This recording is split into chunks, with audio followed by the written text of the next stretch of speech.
Hello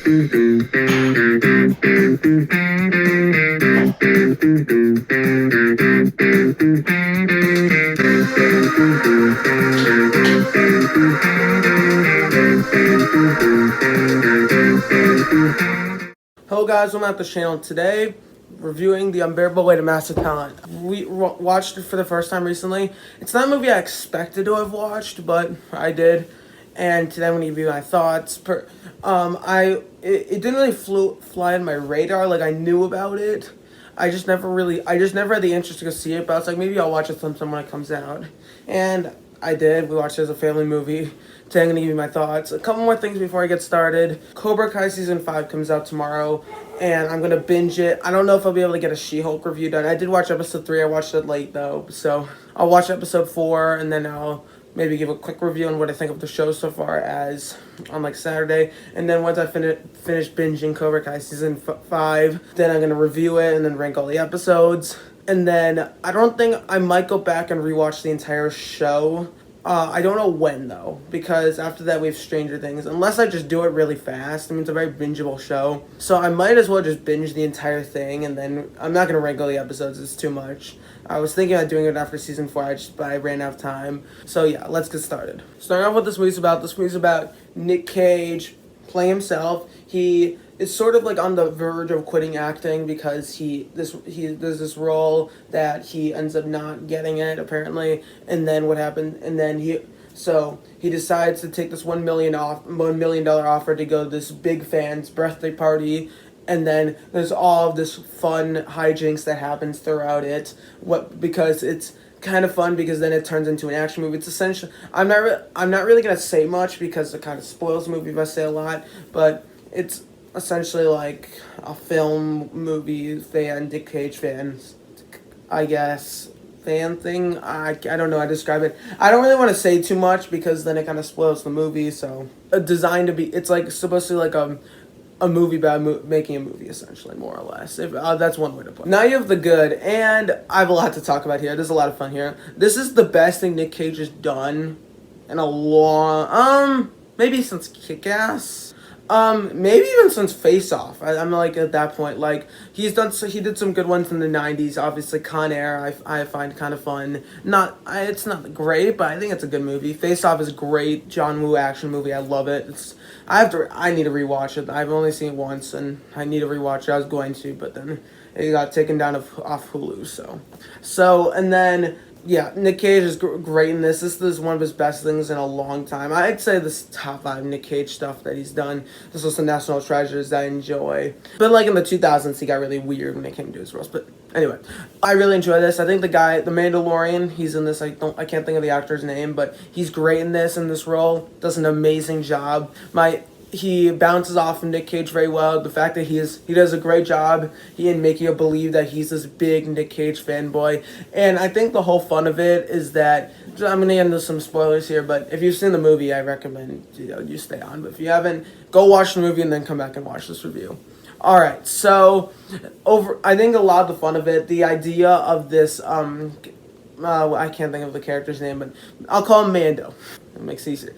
A Mando guy. I can't think of the guy's name. Hold on, let me look at it for a second. Javi, there you go. So I think Javi, the fact that I think Mando actor playing this character of Javi, who's a huge Nick Cage fan, like diehard fan of Nick Cage. I think it's believable, and I think he does a great job. I love the Paddington 2 references. I mean, I haven't seen the movie, but I actually have heard it as a great and has a 99% Rotten Tomatoes, so that must tell you something. And overall, in the end, it like merges like this best friend man drama designed for adult drama, mixed in this fun PG-13 mixed action movie, I guess.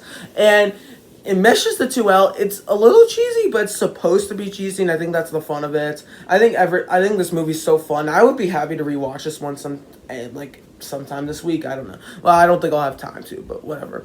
Overall, I had a great time with it. Very fun, very enjoyable. All of the actors do good jobs. And the only thing is that I think it's fun also to see that Nick Cage is being a CIA agent, even though he's a complete pedestrian. I think there's some very fun scenes with that. And I think all of the characters in the movie are pretty good for the most part. And I love the relationship, what they do with the relationship between him and his family.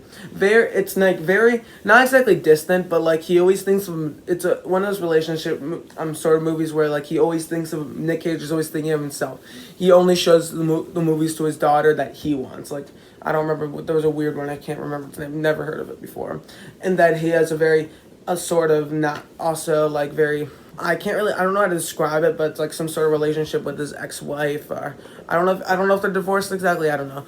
Not his real wife, obviously, but yeah.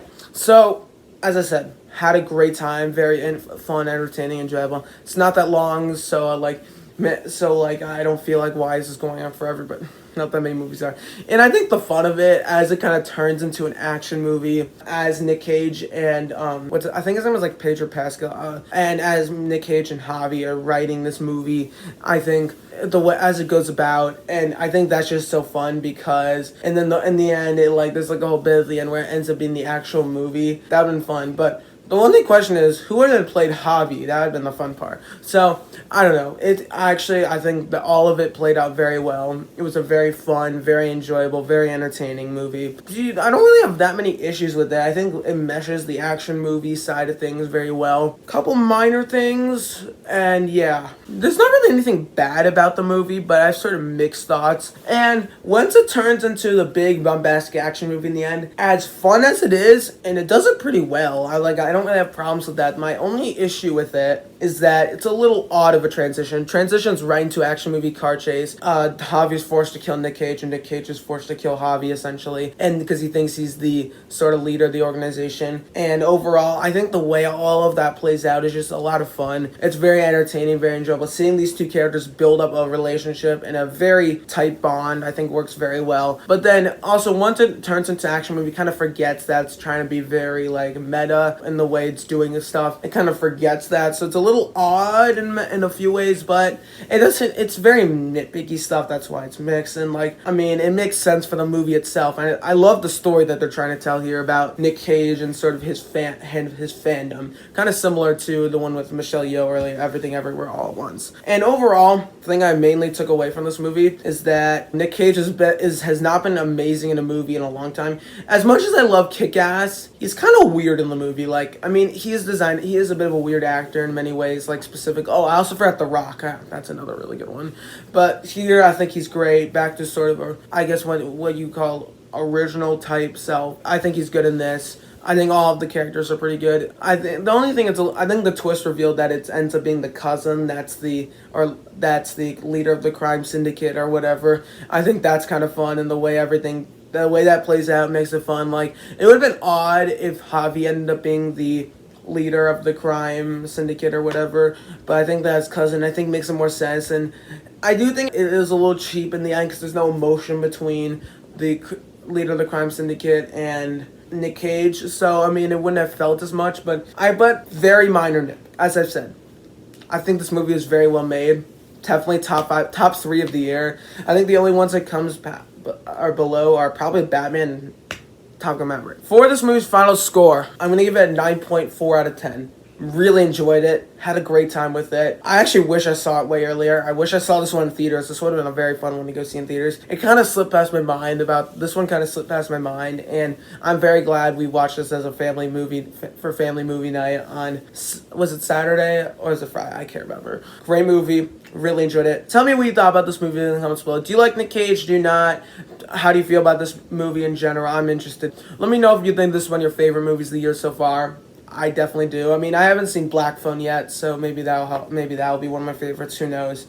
Overall, really enjoyed it. Had a great time watching it. It was very fun, very enjoyable. I would totally watch this thing again. And yeah, great movie. Thank you guys so much for watching. Don't forget to like, share, and subscribe, and comment down below. And I'll see you guys next time. Adios.